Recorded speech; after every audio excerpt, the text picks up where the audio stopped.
When an opportunity to hunt in Africa was first brought up and came to be, my immediate thoughts go to just the history of hunting in Africa and thinking of guys like Teddy Roosevelt and Fred Bear, these great, just wild expeditions.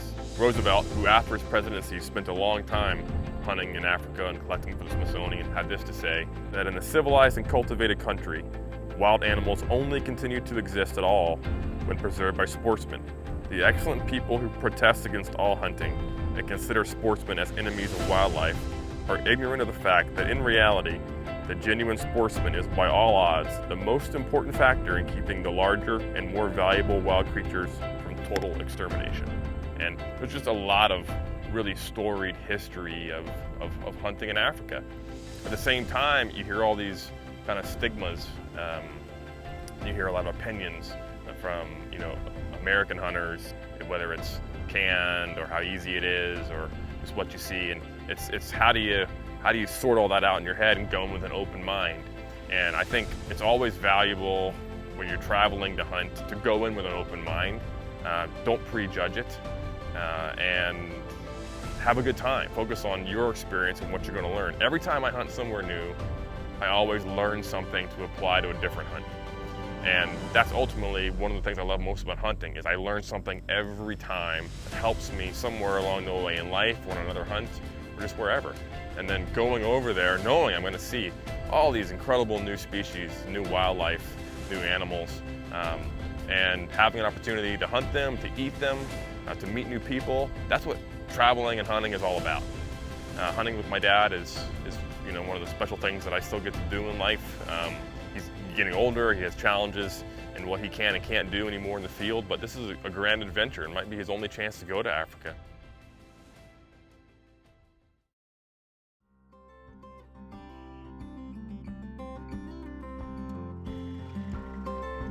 And first morning, I'm out with the bow. I went over with a couple goals. To hunt archery, I wanted to hunt with the traditional bow, and I wanted to hunt with the compound bow. And then if it needed, I'd use a rifle other times. And first morning was sitting in what I would call a typical or expected archery setup in Africa, which is often a man-made blind, often permanent, at a water hole. And that's how you get within 20, 30 yards of game. And this time of year it's dry, game's coming to water. It's a common way to hunt. Keep on going. Tell me what you're doing with that. South African ozonics, man. Burning a bit of dung, help cover our scents, destroy any kind of human bacteria on our skin. It's an old trick we use here in South Africa, and it generally works quite well, especially with our game. There's a natural smell, that burning, smoldering smell, something that they're used to, and it's just something that doesn't bother them, So, nice natural smell.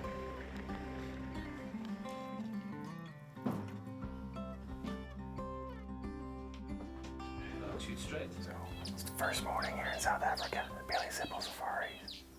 And we're kind of getting, first mornings are always kind of getting everything sorted. We're getting all the camera gear sorted. We're figuring out the bows, and we're just kind of seeing animals.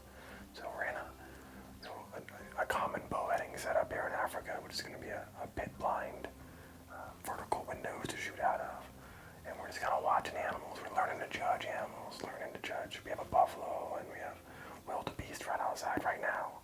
And we're learning to look at, what makes a bull versus a cow, and what's an old one versus a young one. And getting to see animals right off. You're going to see a lot of animals when you come to Africa. So it's good. Take some time, take some photos, enjoy yourself. And we'll see what comes in this first morning. We have multiple species we're looking for. We're looking for warthog, impala, gemsbuck, maybe a kudu. So it's going to be fun. And right now we're just enjoying our first morning seeing wildlife in Africa. I see him. One, I don't know how good he is, but definitely a bull. Oh yeah, he looks kind of nice. We've had a lot of wildebeest here. We've seen zebra, some steenbuck, but there hasn't been a nice impala buck until now. We got an impala buck with a small group hanging out over here. Just gonna kind of wait and see if they want to pass by and shooting range.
blood pouring out of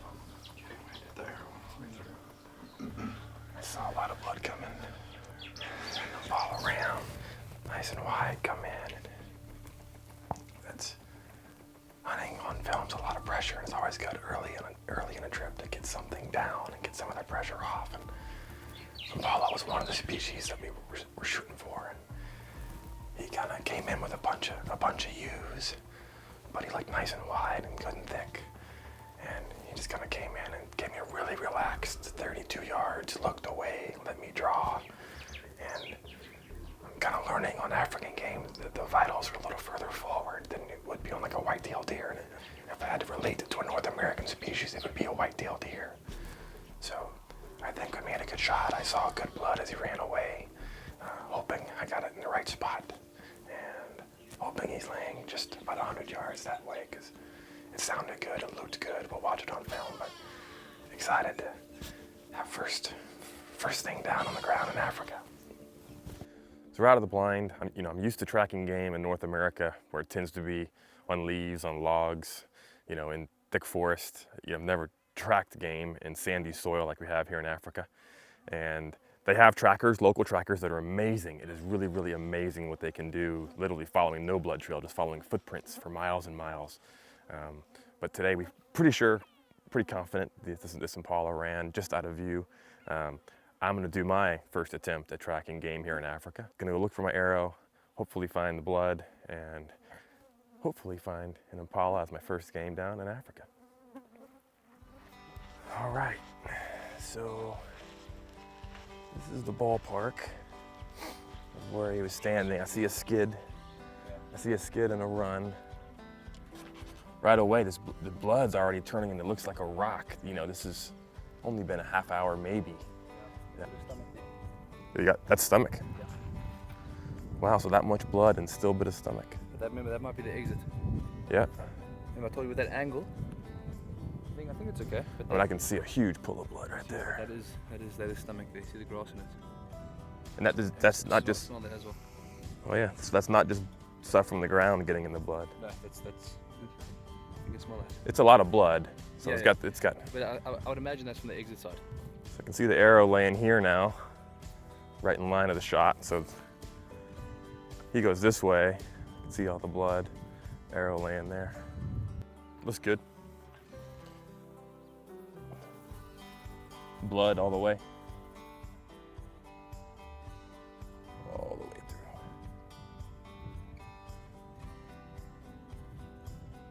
Put it back in the quiver. It's really quite interesting just how different the ground looks with blood on it here. Oh, you've done a good job, man. There he is over there. All right, dude. Awesome. Thank Congrats, you. Man. Great shooting. First thing in Africa. Great shooting.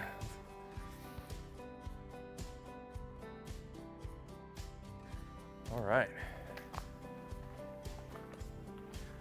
There's an impala ram.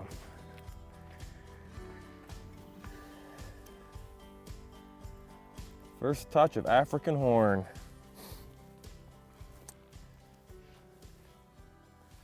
Thanks, pal.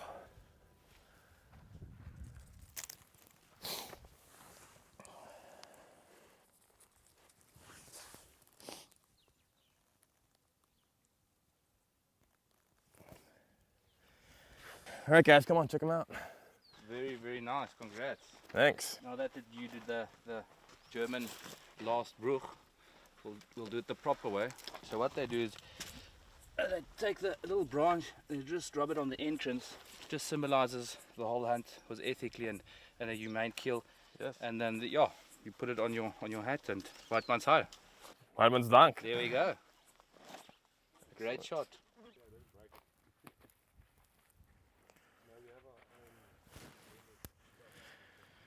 Proper.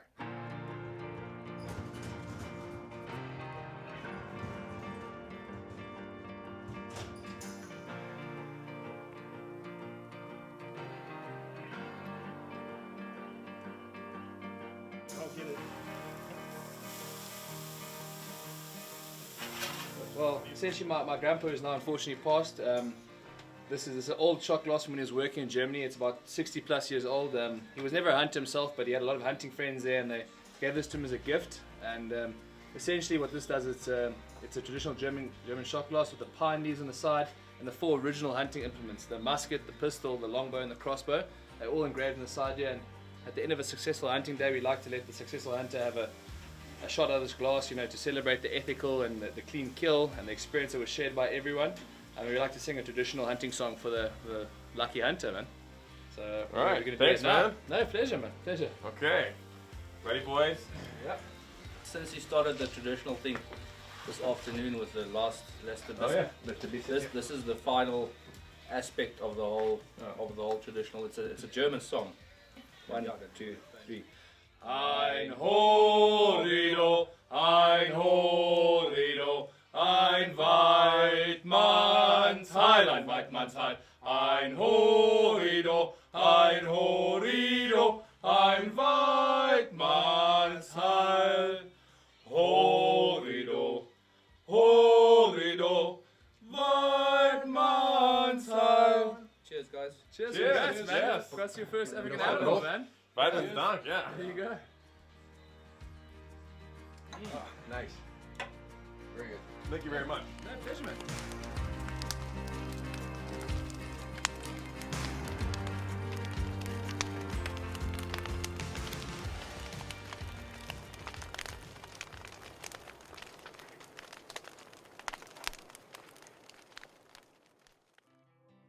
Now, arguably one of the most important reasons, if not the most important reason that I hunt, is to eat. Everything in my freezer is stuff that I put in my freezer. Absolutely. And one of my biggest motivators for wanting to come to hunt Africa was to try new types of game, new types of recipes. And I'm really excited because by getting the impala on the first day, we get to try something which is one of my favorite Italian dishes, which is carpaccio. And I've had carpaccio, but usually it's done with beef. And in this case, we get to have impala, tenderloin, carpaccio, and I'll let Dempsey explain how it's going to do it. No, I agree, man. It's always nice showing off our different venison to the guys. But this is impala carpaccio. We call it bushveld carpaccio. It's a little bit of a rougher version, but I think we get away with it.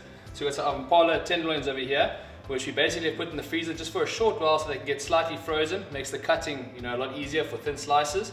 We've got half a bell pepper over here, half an onion over here, a wild lemon that we picked today, some balsamic vinegar, salt, pepper. So you basically slice this finely into a dish, finely chop the bell pepper and the onion, add it to the meat, squirt over the lemon juice over the whole concoction, balsamic vinegar as well, then you know, a nice grinding of pepper and salt, mix it all together, let it rest for about 10 minutes, and essentially the lemon juice and the balsamic vinegar cures the meat.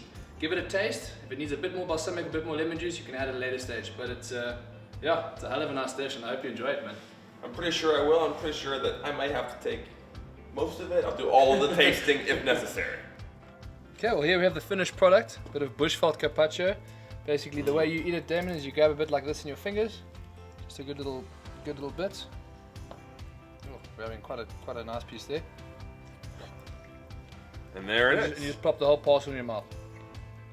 My first taste of impala carpaccio, and I can tell you right now, I'm gonna dig it.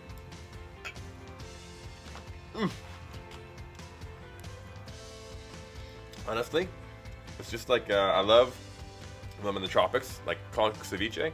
This is impala ceviche. This is Clean and delicious. fresh, yeah. Absolutely delicious. Thank you. Pleasure, man. Thanks for the meat. That's freaking rad. I could eat that. I eat that whole thing.